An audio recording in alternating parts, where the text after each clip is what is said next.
தமிழ் சினிமால இசைக்கடவுளாக ரசிகர்களால் கொண்டாடப்பட்டு வருபவர் இசைஞானி இளையராஜா. இவர் 1000க்கும் மேற்பட்ட படங்களுக்கு இசையமைத்து அவரது பாடல்கள் தலைமுறைகளை தாண்டி கேட்கப்பட்டு வருது.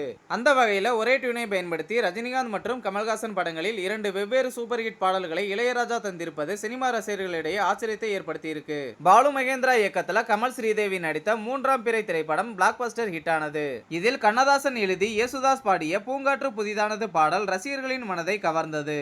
அதன் பிறகு அதே டியூனை இளையராஜா ரஜினி நடித்த தம்பிக்கு எந்த ஊர் படத்துல மீண்டும் பயன்படுத்தியிருக்காரு. எஸ்பி பாலசுப்ரமணியம் பாடிய என் வாழ்விலே பாடல் அந்த டியூனை தாங்கி சூப்பர் ஹிட் ஆனது. தம்பிக்கு எந்த ஊர் படத்துல இடம்பெற்ற காதலின் தீபம் ஒன்று பாடலின் வரிகளை கமல்ஹாசன் நடித்த கல்யாணராமன் படத்திலும் இளையராஜா பயன்படுத்தியிருந்தார். இந்த 2 பாடல்களுமே ரசிகர்களிடம் அதீத வரவேற்பை பெற்றன. ரஜினி மற்றும் கமல் இருவரின் படங்களும் ஹிட் அடைய இளையராஜாவின் இசை ஒரு முக்கிய காரணமாக இருந்துள்ளது.